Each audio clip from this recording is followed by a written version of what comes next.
Hello everyone and welcome to the Steel City Nationals. I'm your host A.B. Coombs, and who would have thought that we would be just 2 motos away from Ricky Carmichael possibly accomplishing the unthinkable, a perfect motocross season. It started way back in May at Glen Helen, and for more on Ricky's run toward the perfect record, here's David Bailey. Well, Davey, we should have known something special was about to happen when Carmichael swept the first round at Glen Helen. Just 1 week after finishing the Supercross season in Las Vegas, Ricky seemed ready for the outdoors to begin. Round 2 brought Carmichael to a track that had never seen him win on a 250. Of course, Ricky would take care of that, but not before a challenge from Kawasaki's Stefan Roncada. After slamming into each other before the mechanics area, Stefan tried to block him. Ricky wouldn't have any of it. It took him all the way to the hay bales in the next corner. It would mark the last time Carmichael would be aggressively challenged all season long.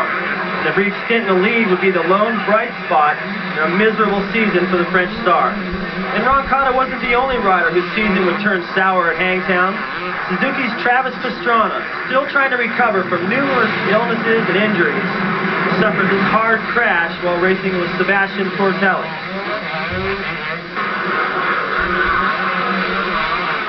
Pastrana broke his wrist and would miss the rest of the season. Travis was hoping to turn things around after missing most of the Supercross season, but this ended his chances. 3 starts, 3 DNFs. In Moto 2 at Hangtown, the rains came. So did talk that Ricky is not a good mud rider. Tim Ferry held his only lead of the 2002 season for a few laps. Carmichael finally passed him to take his 2nd overall win and his first on a 250 at the famous Hangtown Classic. I'll tell you, man, it feels awesome, and just to win in the mud, you know, everyone counts me out, and, you know, I've had really good mud races and really bad ones, and this is a good one for me. Well, right on, everybody at home, don't count Ricky out no matter what. Ricky Carmichael, your champion here today in Hangtown. Thank you. If only Cameron had known how many times he would have to say those words. After a sweep at round 3 at High Point, round 4 brought the series back to the sand track at Southwick, and old pro Doug Henry out of retirement. The former champion and crowd favorite led both motos, and in doing so became one of only 4 men to lead a lap from Ricky all season.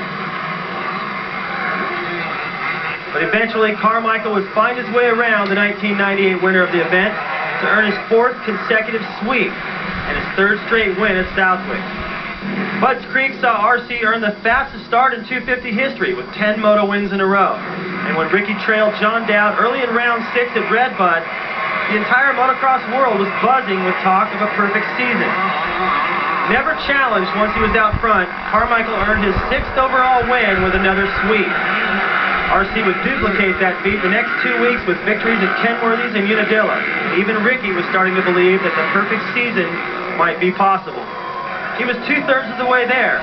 Working in his favor was the fact that the last 4 rounds would be held at racetracks he considered to be his tracks.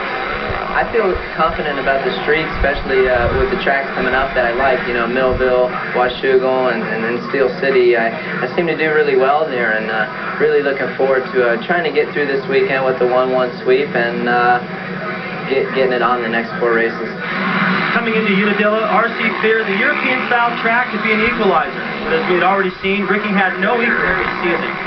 It has now been 1 full year since Ricky last lost an outdoor national, and last year's winner Kevin Windham wasn't around to try and duplicate that feat at Washougal. Millville hosted the King's Coronation. Ricky rolling around the track on the last lap of both motos, slapping hands with Honda mechanics and waving to the fans, would earn moto wins 19 and 20. But more importantly to the phenom from Florida, 250 outdoor title number 3. That's 8 major titles altogether, tying him with Jeremy McGrath. You wear the crown good. Thanks. I'd